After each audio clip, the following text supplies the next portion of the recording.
Law expert point channel पे आप सभी का स्वागत है। जैसा कि दोस्तों मैंने इसके पहले आपको यूपी जुडिशरी जो 2023 है उसमें जो एग्ज़ाम होने वाले हैं आपको 2023 में 12 फरवरी को, तो उसके संदर्भ में मैंने आपको जो जीएस पेपर में कुछ लीगल पेपर जोड़े गए थे, तो उसके संदर्भ में मैंने आपको पॉस्को एक्ट से संबंधित डोमेस्टिक वायलेंस 2005 का और आपका जो एक और एक्ट था डाउरी प्रोहिबिशन एक्ट, उसके संदर्भ में मैंने आपको कुछ वीडियो अपलोड किए थे और उसमें आपका रिस्पांस बहुत अच्छा रहा।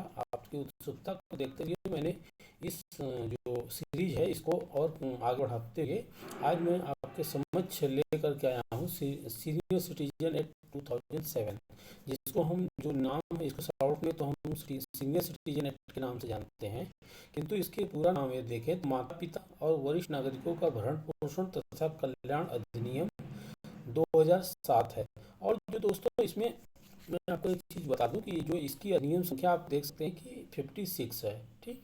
और जो इसका उद्देश्य है तो आपको उद्देश्य के संदर्भ में है कि संविधान के अंतर्गत जो फंडामेंटल राइट्स हैं, फंडामेंटल ड्यूटीज हैं, फंडामेंटल डायरेक्टिव प्रिंसिपल है, उसके अंतर्गत जो एक सामान्य व्यक्ति को, सिटीजन्स को या आपके जो पर्सन है उसको जो राइट्स प्रदान किए गए हैं, सेम राइट उसी को गारंटी जो पार्ट 3 में किए गए हैं, पार्ट 4 में किए गए हैं, उसी राइट को यहाँ पे बताया गया है कि वो वरिष्ठ नागरिकों के भी राइट्स होंगे और वे राइट्स उनके जो नातेदार होंगे या उनके जो संतान होंगे उनको प्रदान करना पड़ेगा। तो इस एक्ट का यही मेन उद्देश्य है कि इस एक्ट के अंतर्गत जो संविधान के अधीन गारंटीकृत और मान्यता प्राप्त माता पिता और वरिष्ठ नागरिकों के भरण पोषण तथा कल्याण के लिए अधिक प्रभावी उपबंधों के संदर्भ में अनुसांगिक विषयों से कार्य करना है। तो इस अधिनियम का दोस्तों अगर हम देखें तो भारत के गणराज्य होने के जो अभी हमने गणतंत्र दिवस मनाया है 25, तो उसके अनुसार जो हम मनाए हैं उसके जो 98 वर्ष में संसद द्वारा ये अधिनियम मतलब पारित किया गया था। तो इसके बाद इस अधिनियम की बात करें तो इसके प्रवर्तन जो एनैक्टमेंट डेट है वो आपको 29 दिसंबर 2007। अब दोस्तों आते हैं हम इसके एक सामान्य रूपरेखा ब्रीफ में कि इसकी क्या रूपरेखा है। तो इसमें आप देख सकते हैं कि आपको चैप्टर जो देखा जाता है, अध्याय जिसको कहते हैं, तो इसमें कुल टोटल जो है 7 चैप्टर हैं। 7 चैप्टर में जो टोटल सेक्शन है वो आपको 32 है, ठीक दोस्तों। अब हम आते हैं इसके जो सेक्शन 1 जो पार्ट 1 है, पार्ट 2 है, part 3, part 4, part 5, part 6, part 7। तो इसके अंतर्गत क्या क्या चीज़ें हैं, कौन कौन सेक्शन इसके अंतर्गत आते हैं, तो इसके संदर्भ में बताने से पहले दोस्तों मैं एक आपको और जानकारी दे दूं कि इसके संदर्भ में एक यस बनीता वर्सेस उपायुक्त Bengaluru urban district civil appeal थी। इसमें जस्टिस चंद्रचूड़ और इंदु मल्होत्रा इसमें इंदिरा बनर्जी जो थी इसमें न्यायमूर्ति थे। तो इनका इस एक्ट के साथ साथ क्रॉस था इंटरप्रिटेशन के बाद कि अगर उस घर में रह रहे हैं जिसमें डोमेस्टिक वायलेंस किया गया है तो ऐसी स्थिति में उनको उस घर से निकाला जा सकता है कि नहीं, जो वरिष्ठ नागरिक है। तो डोमेस्टिक वायलेंस एक्ट और दोनों तो स्पेशल एक्ट है। तो यहाँ पे जो आपका ये एक्ट है जो माता का सीनियर सिटीजन एक्ट है, इसको प्रिवेल किया गया डोमेस्टिक वायलेंस के अंतर्गत। अब इसके बाद मैं आपको एक चीज़ और इसमें जोड़ दूं कि जो माता पिता और वरिष्ठ नागरिकों का भरण पोषण और कल्याण अधिनियम है 2007, इसमें संशोधन करने की बात हुई 2019 में, और इस पे एक संशोधन बिल लाया गया जिसका नाम था माता पिता और वरिष्ठ नागरिकों का भरण पोषण और कल्याण संशोधन बिल 2019। इसमें नातेदारों के संदर्भ में कुछ संशोधन करने की बात थी, बालक के अंतर्गत संशोधन करने की बात थी, और साथ ही साथ इसके अंतर्गत जो नातेदार हैं उसमें संशोधन करने की बात की गई थी, और माता पिता के संदर्भ में। तो टोटल मिलाकर के हम यहाँ बालक की बात करें तो यहाँ पे जो बालक दिए गए हैं जो आप देख रहे हैं इस सेक्शन के अंतर्गत, बालक के अंतर्गत पुत्र पुत्री पौत्र पौत्री, किंतु इसमें कोई अवयस्क सम्मिलित नहीं है।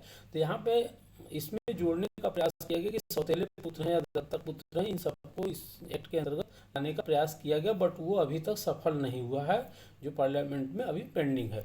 तो दोस्तों ये तो रही आपकी मतलब ब्रीफ जानकारी ऊपर की।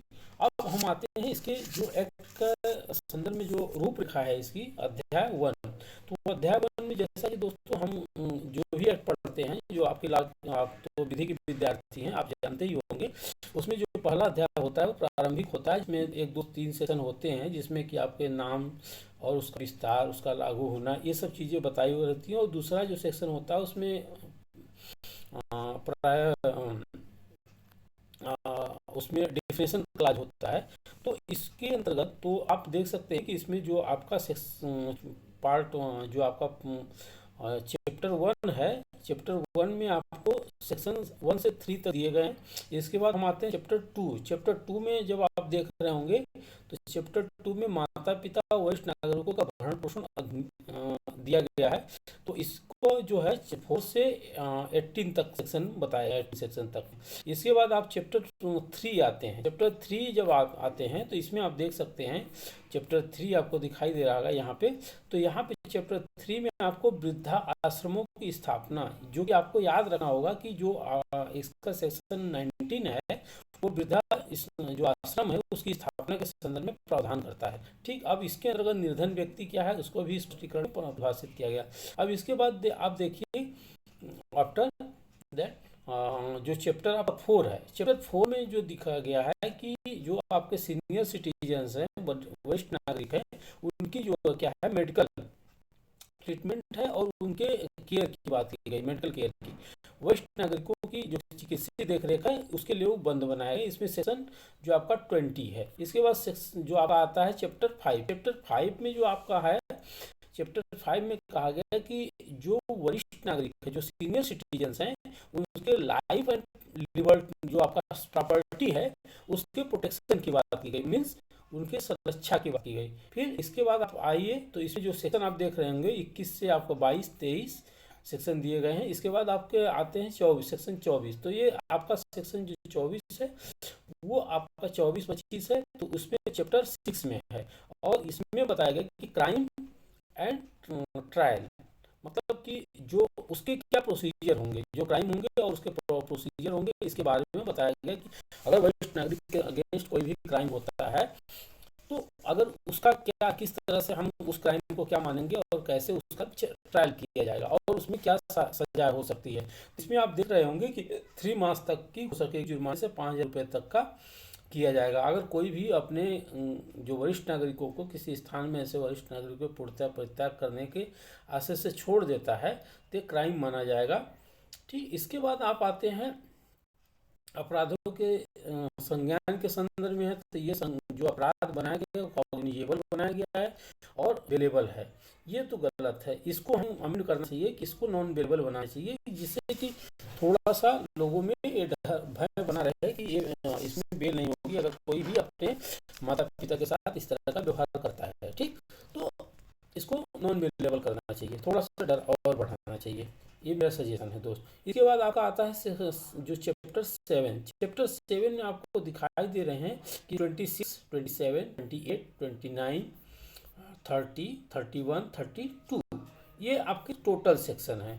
तो आप इसमें देख रहे होंगे। अब दोस्तों अब हम आते हैं इसका जो चैप्टर 1 है। चैप्टर 1 में जो आपके मेन हेड पॉइंट है, इसमें आपका जो है पहला जो मैंने आपको बताया कि इस एक्ट का क्या नाम होगा, इसको किस नाम से जाना जाएगा। तो इसमें लिखा गया कि माता पिता और वरिष्ठ नागरिकों का भरण पोषण तथा कल्याण अधिनियम। तो इसको हम शॉर्ट में अगर आपसे पूछा जाएगा तो अगर तो वहाँ पर सीनियर सिटीजन एक्ट के नाम से भी बहुत फेमस है एक्ट। ठीक, क्योंकि कई मामलों में मैंने अभी पढ़ा जुडिशियल जजमेंट में, तो वहाँ पे सीनियर सिटीजन एक्ट का ही पूरा नाम लिखा गया है। तो इस तरह से बट आपको जब एक्ट के अंतर्गत जो आपको क्वेश्चन पेपर में पूछे तो अगर पूरा नाम दिया रहे तो आप पूरा नाम लिखिएगा, उसको टिक कीजिएगा। ठीक, अब दूसरी बात आती है कि इस अधिनियम के जो विस्तार है तो वो क्या होगा जम्मू राज्य के सिवा। यहाँ पे ये एक्ट क्योंकि 2007 में पास हुआ था तो यहाँ पे अमेंडमेंट अभी इसकी बात चल रही थी, जैसा कि अभी मैंने आपको 19 में बताया कि अमेंडमेंट बिल लाया गया है, तो उसमें अमेंडमेंट कर दिया गया। तो यहाँ पे आप जम्मू कश्मीर को हटा करके संपूर्ण भारत में इसको लागू कीजिए, ठीक, लागू होगा, ये आप कर लेंगे। तीसरा इसका जो है, इसकी जो किस राज्य में और उस तारीख को प्रभावित होगा या किसी राज्य में, मतलब कि वहाँ का स्टेट जब चाहे तब उस एक्ट को पारित कर सकती है। और इसी के संदर्भ में जो एक्ट है पूरे इंडिया में की बात करते हैं, तो ये 29 दिसंबर 2007 को भारतवर्ष में लागू हो गया। अब आते हैं कि इसके संदर्भ में कि जो डिफिनेशन क्लाज है, जो सेक्शन 2 बताता है, इसमें बालक कौन है, मीन्स चाइल्ड कौन है। तो इसके अंतर्गत कहा गया कि पुत्र पुत्री पौत्री, ठीक, पुत्र पुत्री पौत्र पौत्री, किंतु इसमें अवयस्क संतान सम्मिलित नहीं है, मतलब अवयस्क जो है वो सम्मिलित नहीं किया गया है। किंतु अभी जो अमेंडमेंट जो बिल आया हुआ है 19 का, उसमें अभी जो अमेंडमेंट लाने के इसमें सौतेले और दत्तक पुत्र को जोड़ने की बात की जा रही है, ठीक, बालक के अंतर। अब इसके बाद आते हैं भरण पोषण। भरण पोषण के संदर्भ में इसका 2 जो बी है, तो इसमें भरण पोषण मेंटेनेंस के बारे में बताया गया। तो कहा गया इसमें आहार होगा, वस्त्र होगा, निवास होगा। तो वस्त्र ये आप सभी लोग जानते हैं, रोटी कपड़ा मकान। इसके बाद आता है इसमें चिकित्सीय परिचर्या और उपचार उपलब्ध कराना। दोस्तों इस सेक्शन के साथ जो आपका 2B है, इसके साथ आप एक और देखिएगा ध्यान से कि उसमें भी ऐसे ही कुछ चीज़ें लिखी गई हैं। तो यहाँ पे आपको ध्यान देना है, क्योंकि इस एक्ट में एक कल्याण शब्द, वेलफेयर शब्द जोड़ा गया है, और उसका क्या मतलब है। वहाँ पे भी आहार, आवश्यक आहार की बात की गई है, वहाँ पे आहार बात है, यहाँ पे आवश्यक आहार की बात है, स्वास्थ्य देखरेख की बात है, और आमोद प्रमोद केंद्रों और सुविधाओं की स्थापना व्यवस्था करने की बात की गई है। तो आप इसको आप जरूर नोट कर लीजिएगा, 2E का ये, ठीक, टूटा जिसको कहते हैं, तो इसको आप पढ़ लीजिएगा। इसके बाद हम आते हैं इसके 2C में। 2C में जो आप देखते हैं, तो 2C में आपको देख रहे हैं अवयस्क के बारे में किया गया कि अवयस्क जो आपका 2A में जो कहा गया कि बालक में अवयस्क सम्मिलित नहीं है, तो अवयस्क कौन होगा। ऐसा व्यक्ति है जिसके बारे में भारतीय जो वयस्कता अधिनियम 1875 है, उसके अंतर्गत उपबंधों के अधीन समझा जाएगा कि उसने वयस्कता की आयु प्राप्त नहीं की है, ठीक। इसमें 21 पर बताई गई। अब दूसरा हम देखते हैं कि माता पिता से क्या मतलब है, माता पिता का क्या अभिप्राय है यहाँ पे। तो माता पिता का अभिप्राय यहाँ पे आपको देखने को मिल रहा होगा कि जो माता पिता है, इसके अंतर्गत कहा गया है कि चाहे वह यथास्थिति जैविक, दत्तक या सौतेला माता पिता, सौतेली माता, या चाहे वो माता पिता कोई वरिष्ठ नागरिक है या नहीं, ठीक, इसके अंतर्गत आते हैं। इसके बाद आप देख सकते हैं कि विहित, तो विहित को नहीं पूछा जाएगा दोस्तों। इसके बाद आते हैं हम 2H में। 2H में जो च है, जिसको हम आपको देख सकते हैं, तो 2 है, तो इसी अंतर्गत संपत्ति में किसी प्रकार की संपत्ति अभिप्रेत है। क्योंकि दोस्तों यहाँ संपत्ति इसलिए बात है कि वहाँ पे आप देखेंगे जब एक्ट के नाम में ही वहाँ पे संपत्ति शब्द के बारे में दिया गया है। जो एक्ट का आपका सेक्शन, जो चैप्टर आप पढ़ते हैं, चैप्टर जो आपका 6 है, उसमें वरिष्ठ नागरिकों के जीवन और संपत्ति की संरक्षा की बात की गई है। तो यहाँ पे संपत्ति के संदर्भ में भी लिख गया है, चाहे वो जंगम हो सकती है, स्थावर हो सकती है, पैतृक हो सकती है, स्व अर्जित हो सकती है, मूर्त हो सकती है या अमूर्त हो सकती है, जिसमें ऐसी संपत्ति में अधिकार या हित सम्मिलित हैं, ये माना जाएगा कि वो संपत्ति उसके अंतर्गत आती है, ठीक है दोस्तों। इसके बाद हम देखते हैं कि आपका जो इसके बाद जो आप सेक्शन आता है, तो आप देख सकते हैं कि नातेदार के संदर्भ में है, जो आपका 2-6 है,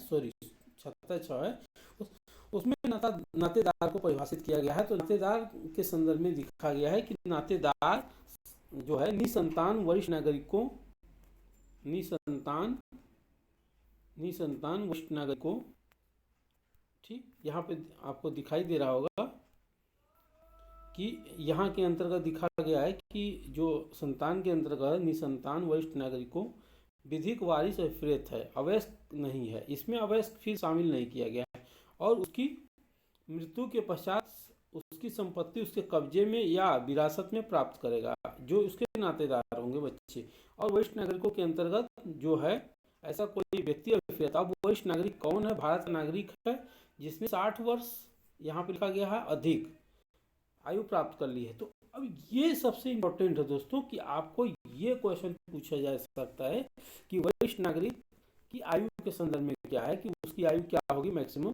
और मिनिमम। अब वहाँ पे 62 कर दे, 65 कर दे, तो ये क्योंकि जो सर्विस के संदर्भ में है, किंतु यहाँ 60 वर्ष दिया गया है वरिष्ठ नागरिकों के संदर्भ में, 60 पाठा आप एक कहावत कहा जाता है। इसके बाद आपको जो राज्य सरकार है इसके संदर्भ में बताया गया। इसके बाद कल्याण के संदर्भ में मैंने आपको जो आपका टट है उसके संदर्भ में बता दिया। अब आते हैं अधिनियम का अध्यारोही प्रभाव क्या होगा, कि जो ये अधिनियम बनाया गया है इसके अंतर्गत जो है भिन्न किसी अधिनियमित विधि या अधिनियम से भिन्न किसी अधिनियमित के कारण प्रभाव रखने वाली किसी लिखित अंतर्विष्ट असंगत किसी बात होती ये भी प्रभाव होगा। मतलब इसका प्रभाव कोई भी अगर इससे रिलेटेड कोई विधि बनाई जाती है तो इसका प्रभाव उस पर होगा। ठीक, जैसे स्पेशल प्रोविजन, जैसे कि मैंने अभी आपको डोमेस्टिक वायलेंस के संदर्भ में बताया था। ठीक, अब आते हैं हम इसके संदर्भ में सेक्शन 4। सेक्शन 4 में आपको देखते हैं चैप्टर 2 का जो है इसमें सेक्शन 4 से स्टार्ट होता है। तो इसमें आप देखते हैं माता पिता हैं और वरिष्ठ नागरिक है, इनके भरण पोषण की बात है। तो भरण पोषण के अंतर्गत माता पिता के अंतर्गत आप जो स्वयं के अर्जन एवं उसके स्वामित्वाधीन संपत्ति में से स्वयं का भरण पोषण करने में क्या है, अनेबल हैं। ठीक, तो दो चीजें इसमें दी गई है कि स्वयं के अर्जन द्वारा जो उनके पास संपत्ति है या उसके स्वामित्वाधीन संपत्ति है, उन दोनों को मिलाने के बाद भी या उनमें से किसी के द्वारा वे अपना भरण पोषण करने में क्या है, अनेबल हैं। तो ऐसी स्थिति में माता पिता जो है या जो पितामह पितामही है की दशा में अपने एक या अधिक बालकों के विरुद्ध क्या कर सकते हैं। अब जो वयस्क मतलब जो अवयस्क नहीं है यहाँ पे, तो क्या कर सकते हैं, क्लेम कर सकते हैं उनसे किसी निसंतान वरिष्ठ नागरिक की दशा में अपने ऐसे नातेदार के विरुद्ध जो धारा 2 के खंड 6 में निर्दिष्ट हैं। तो दोस्तों ये सबसे इंपॉर्टेंट बात है कि नातेदार जो हैं, नातेदार के संदर्भ में कौन आते हैं। तो नातेदार में मैंने यहाँ पे बताने का प्रयास किया।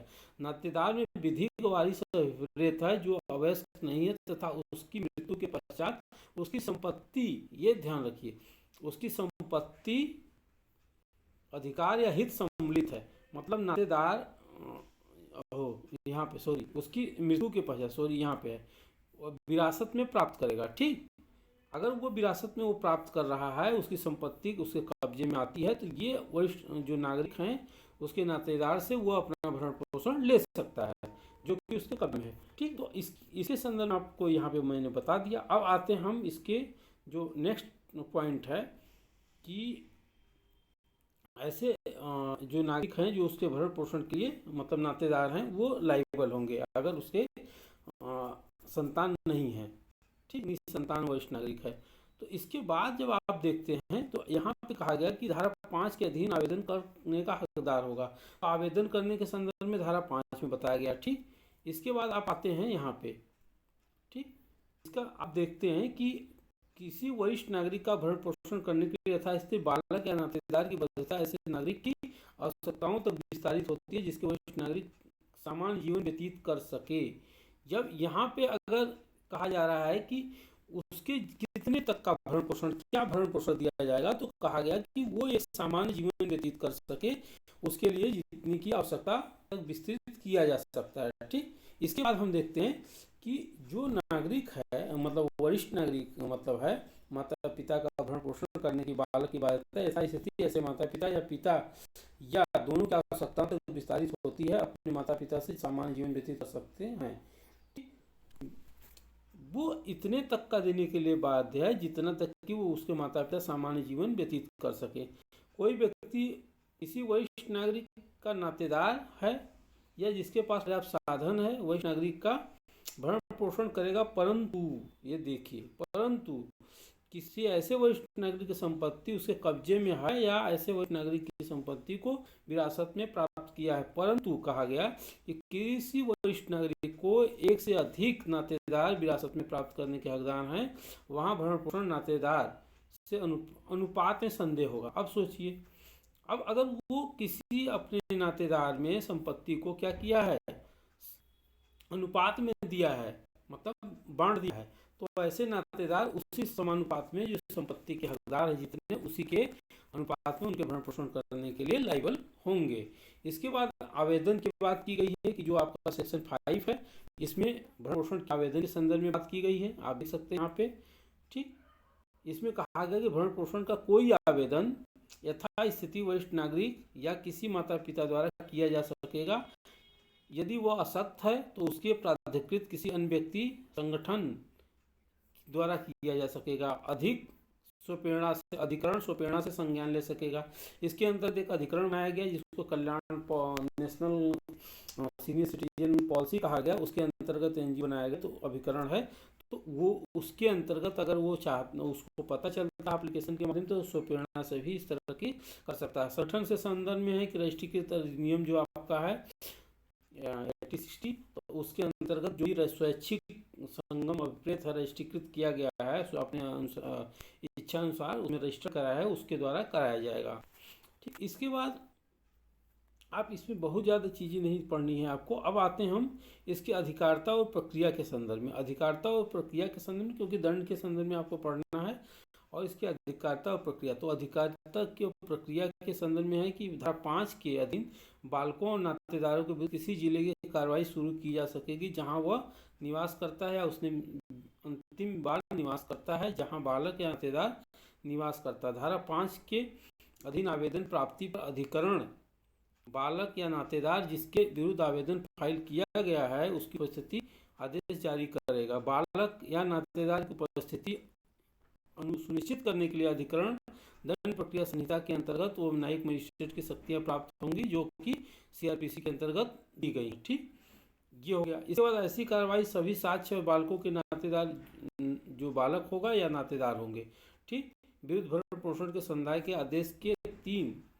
जो है इसके अंतर्गत आदेश किया जाना प्रस्तावित है था स्थिति की लिए जाएंगे और मामलों जो लिखित हैं अभिवृद्ध किया जाएगा।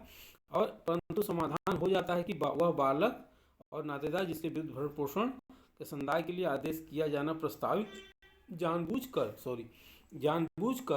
तामील से बच रहा है या जानबूझकर अधिकरण में उपस्थित होने की अपेक्षा कर रहा है, तो ऐसे मामलों में एक पक्षीय रूप से सुनवाई का कार्य किया जाएगा।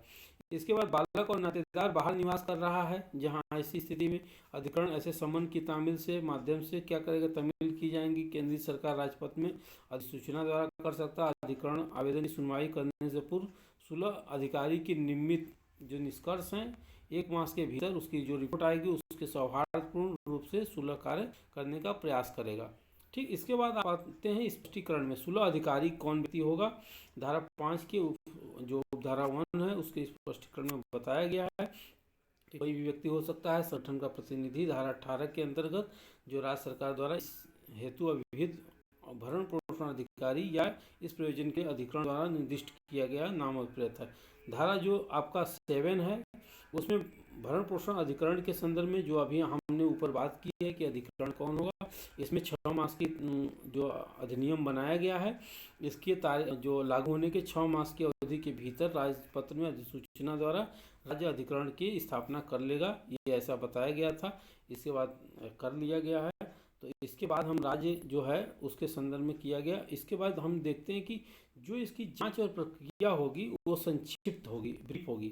क्या होगी, जांच की दशा में संक्षिप्त प्रक्रिया अपनाई जाएगी। ऐसा नहीं कि जैसे कि सीआरपीसी सीपीसी अंतर्गत इसमें बहुत ही लंबी प्रक्रिया अपनाएगी। इसके बाद हम आते हैं सेक्शन 9 में। सेक्शन 9 में आपको देखने होगा भरण पोषण के आदेश के संदर्भ में प्रावधान किया गया है जिसमें कहा गया बालक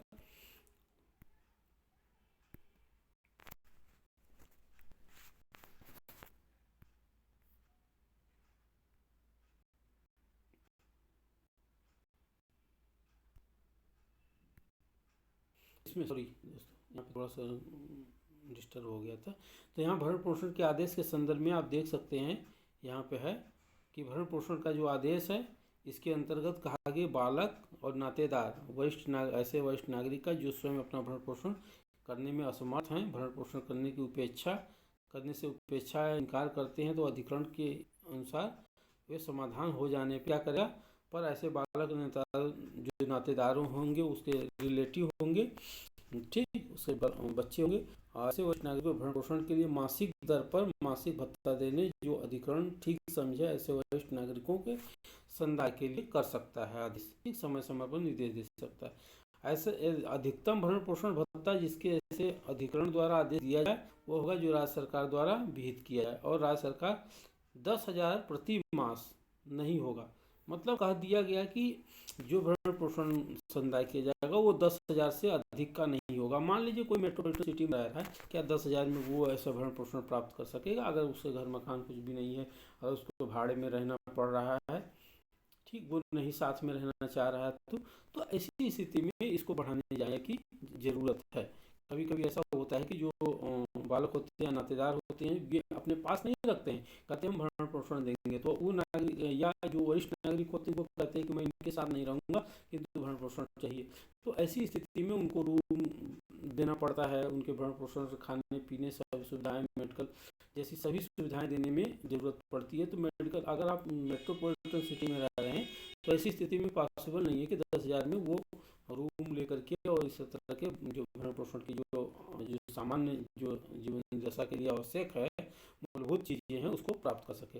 तो भत्ते में परिवर्तन के संदर्भ में इसीलिए किया गया सेक्शन 7-10 में कि भत्ते में भरण पोषण के लिए तथ्य के दुरुपदेशन या भूल के द्वारा धारा 7 मासिक भत्ता अगर प्राप्त करने में किसी व्यक्ति अथवा जो वरिष्ठ नागरिक का भत्ते में किसी प्रकार का किया गया है तो उसमें परिवर्तन का आदेश दिया जा सकेगा। और जो ठीक समझिए, सक्षम जो सिविल न्यायालय किसी विनिश्चय के परिणाम स्वरूप धारा 9 के अधीन किए गए किसी आदेश को रद्द भी कर सकता है और आदेश रद्द या परिवर्तित कर सकेगा। भरण पोषण के आदेश का प्रवर्तन अब आता है। ये सबसे बहुत ही इंपॉर्टेंट सेक्शन है, सेक्शन 11, जिसमें भरण पोषण का जो आदेश दिया गया है, सबसे बड़ी बात यही होती है कि उसका प्रवर्तन नहीं कराया जा सकता है, क्योंकि वरिष्ठ नागरिक न्यायालय में जाना मुश्किल होता है, अधिकरण के सामने जाना मुश्किल होता है, उसके पास उतने पैसे नहीं होते हैं और उसके शारीरिक रूप से सक्षम नहीं होता है।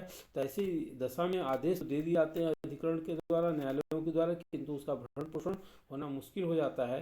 तो ऐसी स्थिति में दोस्त यहाँ आपको मैं बता दूँ कि इसके संदर्भ में ये बहुत ही इम्पोर्टेंट है। इसमें कहा गया कि भरण पोषण जो आदेश दिया गया है, ठीक, आदेश कार्रवाई के व्ययों के संबंध में आदेश की प्रति यथास्थिति वरिष्ठ नागरिक माता पिता जिसके पक्ष में किया गया है किसी फीस के समुदाय के बिना दी जाएगी, मतलब उस पर कोई फीस नहीं ली जाएगी।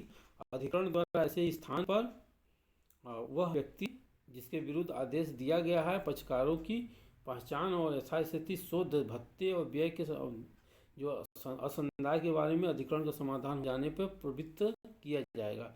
अधिनियम के अधीन किए गए जो भरण पोषण के आदेश वही बल और प्रभाव होगा जो प्रक्रिया दंड प्रक्रिया संहिता के अध्याय 9 के अंतर्गत, जब आप CRPC पढ़ रहे होंगे तो आप जान रहे होंगे क्या है प्रावधान, मुझे बताने की आवश्यकता नहीं है, निष्पादन के लिए विहित रीति से निष्पादित किया जाएगा। ठीक, इसके बाद कतिपय सेक्शन जो आपका 12 है, इसके संदर्भ में कहा गया कतिपय मामलों भरण पोषण के संदर्भ में विकल्प के संदर्भ में है। विकल्प क्या होगा? 13 में जो आपका भरण पोषण की रकम का जमा किया जाना, वो रकम जमा कराई जाएगी अभिकरण में, क्योंकि वो बार बार नहीं आ सकता है, इसलिए अभिकरण को जमा कर दी जाएगी और उसका अकाउंट नंबर ये सब चीज़ें दे दी जाएगी। और भरण पोषण जो होगा वो क्या होगा कि उस जो वरिष्ठ नागरिक है उसके अकाउंट में ट्रांसफ़र कर दिया जाएगा या उसको कैश दे दिया जाएगा। ठीक, NGO के माध्यम से वहाँ उपस्थित कराए जाते हैं। जहाँ कोई दावा अनुज्ञात किया जाता है वहाँ ब्याज अधिनिर्णित किया जा सकता है। इसके बाद अपील का है कि गठन जो आपका है जो भरण पोषण अधिनियम है जो अधिकरण बनाया गया सेक्शन 9 के अंतर्गत, उसके अगर कोई आदेश है तो उसके सुनवाई के संदर्भ में आदेश के विरुद्ध अपील जो है वो अपीलीय अधिकरण के गठन कर सकेगी। अपीलीय अधिकरण का गठन है और अपील वहाँ पे की जाएगी। अपीलीय अधिकरण के अध्यक्ष जो होगा अधिकारी होगा जो मजिस्ट्रेट से पक्ति के नीचे नहीं होगा। ये पूछा जा सकता है दोस्तों, ये इम्पोर्टेंट है कि जो आपका अपीलीय अधिकारी होगा उसकी क्या योग्यता होगी, कौन होगा, तो जिला मजिस्ट्रेट की पक्ति से नीचे का नहीं होगा। अब सेक्शन 16 आते हैं। 16 में कहा गया कि किसी आदेश द्वारा व्यथित व्यक्ति यथास्थिति वरिष्ठ नागरिक कोई माता पिता के आदेश की तारीख से 7 दिन के भीतर अपीलीय अधिकरण के यहाँ अपील कर सकेगा, परंतु अपील पर बालक या नातेदार जिसमें भरण पोषण घोषणा के अनुसार रकम या संदाय किए जाने की गई है अपेक्षा माता पिता प्रकार के रकम का संदाय अपील अधिकरण द्वारा निर्देश रीति से करता रहेगा, परंतु अपील अधिकरण के उसकी समाधान हो जाता है। अपील को ऐसी स्थिति में निवारित हुआ तो अवधि के समाप्ति के पश्चात ऐसा अपील ग्रहण कर सकता है। जो अपील अधिकरण है अपील की प्राप्ति पर प्रत्यर्थी पर सूचना की तामील कराएगा, ये सब प्रक्रिया अपनाएगा, कार्रवाई की मांग कर सकेगा, आदेश के विरुद्ध और वो परीक्षा करेगा, उससे पहचान मंजूर कर सकेगा, खारिज कर सकेगा, अपील के जो आदेश है उसके विरुद्ध अपील का न्याय निर्णय निश्चय करेगा तथा अधिकरण का अंतिम होगा।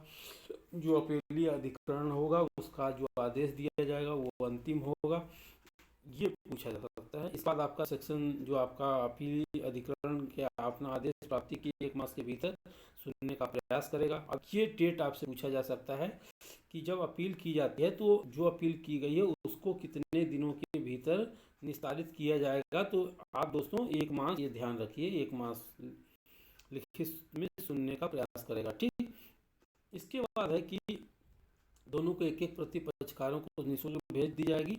और जो आपका सेक्शन 17 है उसमें विधिक अभ्यावेदन का अधिकार है। इसमें अन्य किसी बात होते हुए भी अधिकरण अपीलीय अधिकरण के समक्ष कार्रवाई के किसी पक्षकार का प्रतिनिधित्व किसी विधि व्यवसाय द्वारा नहीं किया जाएगा। ठीक, अगर यहाँ पे कहा गया है कि किसी अन्य विधि में किसी बात के होते हुए भी अधिकरण या अपील अधिकरण के समक्ष कार्रवाई के किसी पक्षकार का प्रतिनिधित्व किसी विधि व्यवसायी द्वारा नहीं किया जाएगा, ये गलत है दोस्तों, क्योंकि विधि व्यवसायी कुछ ऐसे विधि व्यवसायी हैं जो कि निःशुल्क भी सेवा देना चाहते हैं और जो वरिष्ठ नागरिक है वो अपनी बातों को किस प्रकार से अपीलीय अधिकरण के सामने रख सकता है, या आप खुद समझ सकते हैं कि जो अपनी बात खुद नहीं कर पा रहा है, अपने लिए कुछ नहीं कर पा रहा है, वो कैसे अपनी बातों को, क्योंकि उसकी जो एज होती है उस स्थिति में वो अपनी बातों को सही ढंग से नहीं प्रस्तुत कर पाता है और वो डर में रहता है। तो ऐसी स्थिति में एक अधिवक्ता की जरूरत होनी चाहिए, यहाँ पे व्यवस्था की जानी चाहिए विधिक सेवा प्राधिकरण के माध्यम से कि यहाँ पे एक लीगल एड जो पैनल वकील की नियुक्ति की जाए। ठीक, इसके बाद दोस्तों यहाँ पे आपको दिखाई दे रहा होगा जो सेक्शन 18 है, 18 में कहा गया कि राज्य सरकार समाज कल्याण अधिकारी जिला समाज कल्याण अधिकारी की पक्ति से न्यून किसी अधिकारी को जो इसका किसी नाम से ज्ञात हो भरण पोषण अधिकारी के रूप में नियुक्ति कर सकता है। ठीक, क्योंकि अभी दोस्तों आगे भरण पोषण अधिकारी के संदर्भ में प्रावधान दिया गया है भरण पोषण अधिकारी कौन होगा। तो इसमें आप देख सकते हैं वृद्धाश्रमों की स्थापना के संदर्भ में जो आपका चैप्टर है ये सेक्शन 19 है। वृद्धाश्रमों की एक अध्याय में एक ही है, तो जो स्थापना वृद्धाश्रम है उनके स्थापना के संदर्भ में प्रावधान किया गया है। इसमें निर्धन के संदर्भ में एक वर्ड लिखा गया है, कोई ऐसा वरिष्ठ नागरिक अभिप्रेत जिसके पास स्वयं भरण पोषण करने के लिए पर्याप्त साधन नहीं है, राज्य सरकार समय पर अवधारित करती है। ठीक, यहाँ पे आपको दिखाई दे रहा है कि यहाँ पे वृद्धाश्रम के संदर्भ में राज्य सरकार ऐसी पहुँच के भीतर स्थानों पर चरणबद्ध रीति से उतने वृद्धाश्रम स्थापित करेगी, अनुरक्षण करेगी जिसमें भी आवश्यक समझे और प्रत्येक जिले में कम से कम एक ऐसे वृद्धाश्रम की स्थापना करेगी जिसमें न्यूनतम 150 ऐसे वरिष्ठ नागरिकों की आवास सुविधा दी जा सके जो निर्धन है। ठीक, और राज्य सरकार वृद्धाश्रमों के प्रबंधन स्कीम विहित रहित करेगी और उनके अंतर्गत प्रदान की जाने वाली सुविधाओं मानदंड और इसके संदर्भ में सभी सेवाएं प्रदान करेगी। ऐसे आश्रमों और निवासियों की चिकित्सीय देखरेख और मनोरंजन साधनों के लिए आवश्यक समझे। तो ये हुआ बात। इसके बाद चैप्टर 4 आते हैं। चैप्टर 4 में वरिष्ठ नागरिकों की जो चिकित्सीय देखरेख के संदर्भ में प्रावधान किया गया है, इसमें सेक्शन 20 है। सेक्शन 20 में ये बता दिया गया है। तो इसमें आपको चिकित्सीय व्यवस्था के संदर्भ में इसमें कोई ऐसी स्पेशल बात नहीं है, इसका सेक्शन केवल आप याद करिएगा। इसका सेक्शन जो आपका चैप्टर 5 है, चैप्टर 5 में आप देख रहे होंगे इसके जीवन वरिष्ठ नागरिक के जीवन और संपत्ति के संदर्भ में कहा गया कि इसकी सुरक्षा की जाएगी। तो राज्य सरकार सुनिश्चित करने के लिए सभी उपाय करेगी जो कि जन सामान्य जो जन माध्यम है उसके अंतर्गत टेलीविज़न, रेडियो, मुद्रण के माध्यम से नियमित अंतरालों पर व्यापक प्रचार किया जाएगा वृद्धाश्रमों के संदर्भ में, जो वरिष्ठ नागरिक हैं उसके संदर्भ में। और केंद्रीय सरकार और राज्य सरकार अधिकरण, जिसके अंतर्गत पुलिस अधिकारी, न्यायिक सेवा के अधिकारी सदस्य भी हैं, इस अधिनियम के सभी मुद्दों से संबंधित स्वग्राही जागरूक करने का प्रशिक्षण देंगे सभी को। ठीक, इसके बाद है कि वरिष्ठ जो नागरिक हैं, इसके अंतर्गत वरिष्ठ नागरिकों के कल्याण से संबंधित जो मुद्दे हैं उसके समाधान के संदर्भ में विधि, यहाँ पे आप लोगों का, यहाँ पे जो आप विधि विद्यार्थी हैं जो यूपी यूपीएससी की तैयारी कर रहे हैं, इसके संदर्भ में आपका भी यहाँ पे योगदान बढ़ जाता है कि विधि, गृह, स्वास्थ्य और कल्याण से संबद्ध मंत्रालयों और विभागों द्वारा प्रदान की गई सेवाओं के बीच प्रभावी समन्वय और उनका पुनः अवलोकन किया जाना चाहिए। तो एक विधि विद्यार्थी होने के कारण यदि आपका विधि अधिकारी के रूप में कहीं नियुक्ति होती है, एक जो जज के रूप में होती है, तो आपके भी सबसे बड़ी रिस्पॉन्सिबिलिटी बढ़ जाती है कि आप इन चीज़ों को देखेंगे। और साथ ही साथ दोस्तों, अगर इस तरह के, अगर हम वृद्धाश्रमों को देख रहे हैं, देखने के प्रयास कर रहे हैं, बात कर रहे हैं, किंतु अगर उसके बालक खुद इस तरह की सुविधाएं उनको अपने माता पिता को प्रदान कर दें, तो ऐसा हमें नहीं लगता है कि वृद्धाश्रमों की ज़रूरत पड़ेगी। तो दोस्तों, यहाँ पे सोच बदलने की ज़रूरत है। तो मुझे उम्मीद है कि आप लोग इस चीज़ के संदर्भ में थोड़ा जागरूक होंगे, ऐसे वृद्धाश्रमों को खोलने की ज़रूरत नहीं पड़ेगी। ठीक है दोस्तों, इसके बाद आप देखते हैं सेक्शन आपका 22 है। 22 में कहा गया कि कार्य निर्दिष्ट करने किया जा सकेगा। अब 23 है, इसमें संपत्ति के अंतरण को शून्य माना गया है कि कतिपय परिस्थितियों में संपत्ति के अंतरण का शून्य होना कोई वरिष्ठ नागरिक है, जिसमें इस अधिनियम के पश्चात थोड़ा सा इम्पोर्टेंट है 23 कि दान के रूप में अन्यथा उत्तरण के शर्त के रहते हुए अंतर्ती अंतरक के को जो बुनियादी सुविधाएं और बुनियादी भौतिक आवश्यकताएं प्रदान करेगा, अंतर्ती ऐसी सुख सुविधाओं और भौतिक आवश्यकताएं प्रदान करने से इनकार करेगा, असफल रहेगा। संपत्ति उक्त अंतरण या कपट के द्वारा की गई है, प्रपीड़न असम्यक असर के प्रभाव से की गई है, दिन समझा जाएगा। अंतर के विकल्प अधिकरण इसे शून्य घोषित कर देगा। अगर किसी वरिष्ठ नागरिक के द्वारा किसी को इस तरह की संपत्ति का अंतरण किया गया है तो शून्य हो जाएगा। फिर कहा गया कि भरण पोषण प्राप्त करने की ऐसी संपदा जो है उसका भाग अंतर कर दिया जाता है। अंतर्ती को ऐसे अधिकार की जानकारी है या यदि अंतरण प्रतिफल बिना किया गया तो भरण पोषण प्राप्त करने के अधिकार से अंतर्ती के प्रवृत्त किया जा सकेगा, और अंतर्ती प्रतिफल के लिए जिसके उसके पास सूचना नहीं है। तो एक चीज़ और इसमें बता दिया कि क्या होता है कि कभी कभी जो बालक संतान होते हैं वरिष्ठ नागरिकों की, वो उसके बिना बताए जो वरिष्ठ नागरिक है उसकी संपत्ति को बेच देते हैं, और उसका उस पर अगर भार है तो ऐसी स्थिति में अगर उसकी सूचना है तो उसको भरण पोषण प्रदान करना पड़ेगा ऐसे अंतर्ती को जो उसने उस अंतरित किया है, अंतरण किया है। ठीक, अगर किसी ने खरीदा है उसको इससे भरण पोषण भार के रूप में जाएगा।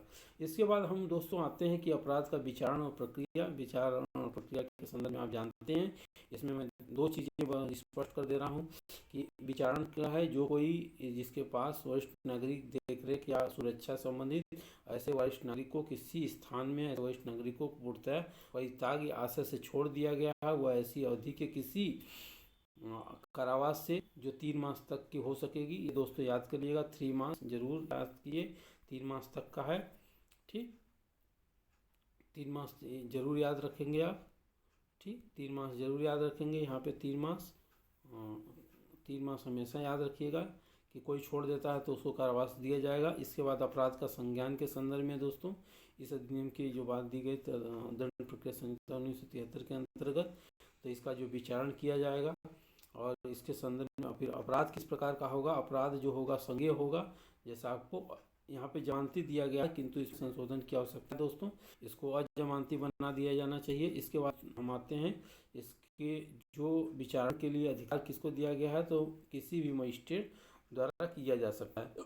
ठीक दोस्तों, इसके बाद आते हैं हम चैप्टर 7। चैप्टर 7 में आपको दिखाई दे रहा होगा, बस आपको मैं एक सेक्शन गिना दे रहा हूँ यहाँ पे। ठीक है दोस्तों, क्योंकि ये वीडियो बहुत लंबा मैं नहीं करना चाह रहा हूँ, 40 मिनट हो चुके हैं, तो मैंने आपको बोला था कि 1 घंटे 45 मिनट में आपको एक करवा दूंगा। तो इसमें आपको अब सामान्य रूप से मैं आपको एक बार रिपीट कर दे रहा हूँ कि जो इस सेक्शन 26 है, अधिकारियों और लोक सेवक होना बताया गया। अधिकारियों का लोक सेवक होना, 27 बताया गया, सभी न्यायालय की अधिकारिता का वर्जन कर दिया गया है, इस एक्ट के अंतर्गत अधिकरण को दे दिया गया है। फिर इसके बाद जो श्रद्धापूर्वक की गई कार्रवाई के लिए संरक्षण प्रदान किया गया है। यदि कोई भी अधिकारी है या कोई है इसके अनुसरण में कोई भी कार्य करता है या एनजीओ है, तो उसकी जो कार्रवाई है वो संरक्षित कर दी गई है केंद्र सरकार राज्य सरकार द्वारा। उस अधिकारी के विरुद्ध कोई कार्रवाई नहीं की जाएगी। इसके बाद कठिनाइयों को दूर करने की शक्ति इस अधिनियम के अंतर्गत कठिनाई दूर करने के समय राज्य सरकार को की गई है। ठीक है दोस्तों, इसके बाद आप आते हैं कि जो तारीख से 2 वर्ष के भीतर समाप्ति के पश्चात नहीं किया जाएगा। मतलब इसमें जो भी चीज़ें हैं संशोधन करना है इसमें, तो वो राज्य सरकार 2 वर्ष के भीतर कर लेगी। इसके बाद जो आपका इसके सेक्शन 30 आता है, केंद्रीय सरकार की शक्ति के संदर्भ में बताता है कि केंद्र सरकार को क्या शक्ति होगी इस अधिनियम के अंतर्गत। निष्पादन से राज्य सरकार को निर्देश दे सकती है इस अधिनियम के निष्पादन के लिए। और केंद्र सरकार क्या कर सकती है कि पुनर्विलोकन की शक्ति इसको दी गई है। ठीक, निर्देश देने की शक्ति पहला हो गया 30 में, 31 में पुनर्विलोकन की शक्ति, 32 में जो है राज्य सरकार को शक्ति है नियम बनाने की। इसके बाद आपका टोटल ये अधिनियम आपका कंप्लीट हो गया। तो दोस्तों मुझे उम्मीद है कि ये आपके लिए जो जुडिशरी का एग्ज़ाम आप दे रहे हैं 12 फरवरी को है, ये आपके लिए आधे घंटे का जो 45 मिनट का वीडियो है ये आपको लिए बहुत ही कारगर साबित हो सकता है अगर आप शांति से पढ़ सकते हैं इसको। तो दोस्तों चलते हैं। और दोस्तों आपसे जाते जाते मैं एक रिक्वेस्ट बार बार करते जा रहा हूँ कि आप इस चैनल को सब्सक्राइब कर लीजिए और लाइक नहीं करते हैं। कोई भी वीडियो देखते हैं आप लोग, मुझे रिव्यू मिलता है 200 से ऊपर रिव्यू मिले हैं, 150 से कुछ वीडियो मिले हैं, किसी में 500 मिले हैं। किंतु दोस्तों आप रिव्यू देख लेते हैं, सब कुछ कर लेते हैं, तो आपको जो बेल आइकन है तो उसको बजाने में कोई दिक्कत नहीं होनी चाहिए। क्योंकि अगर आप आधा घंटा की वीडियो देख सकते हैं तो 1 सेकंड में क्या आप लाइक का बटन नहीं दबा सकते हैं। तो दोस्तों अपने दोस्तों में शेयर करें वीडियो को। अगर सब्सक्राइब नहीं किए हैं, इस चैनल पे नए हैं, तो आप लॉ एक्सपर्ट पॉइंट चैनल को सब्सक्राइब कर लें। और दोस्तों आपसे ही रिक्वेस्ट था। और आगे दोस्तों अभी मैं दूसरा वीडियो इसका जो आपका होगा इसके संदर्भ में सेक्सुअल हरासमेंट एक्ट है अभी आपका बचा हुआ है, जो आपका एक आपका जो लिंग परीक्षण परिषद अधिनियम उसके संदर्भ में, और इसके संदर्भ में मैं आपको 2-3 अभी एक्ट बचे हुए हैं उसके संदर्भ में मैं आपको वीडियो डाल दूंगा। और दोस्तों मैं एक अभी जुडिशरी से संबंधित जो इंटरनेशनल लॉ का रिक्वेस्ट आया था बहुत लोगों का कि सर इस पर वीडियो कॉल आई थी कि सर इंटरनेशनल लॉ के संदर्भ में आपने कोई वीडियो नहीं बना है, तो हमने उस पर ऑब्जेक्टिव तैयार कर लिया है। आपको इम्पोर्टेंट जो क्वेश्चन है उसमें ऑब्जेक्टिव में मैं अभी बना करके आपको 1-1.5 घंटे का 15 मिनट का वीडियो डाल दूंगा, जिससे आपका जैसे जूरिस्प्रूडेंस का कंप्लीट करा दिया उसी तरह इंटरनेशनल का हो जाएगा। इसी तरह से दोस्तों अगर आप इस तरह के मेरा हौसला अफजाई करते रहेंगे तो मैं ज़रूर आपके लिए सभी 12 फरवरी से पहले सभी का स्मरणीय तथ्य के रूप में कुछ ऐसे वीडियो डाल दूंगा जिसको कि केवल आप उसको अगर आप तैयारी कर चुके हैं, केवल रिवीजन बाकी है, तो आप एक बार उसको रिवीजन करेंगे तो आपका मेमोरी एकदम स्ट्रॉन्ग हो जाएगा और आपको तुरंत चीज़ें क्वेश्चन पकड़ में आ जाएगा और आपकी गलतियाँ कम होंगी। तो दोस्तों चलते हैं। आपको लॉ एक्सपर्ट पॉइंट चैनल की तरफ से थैंक यू सो मच और जय हिंद जय भारत।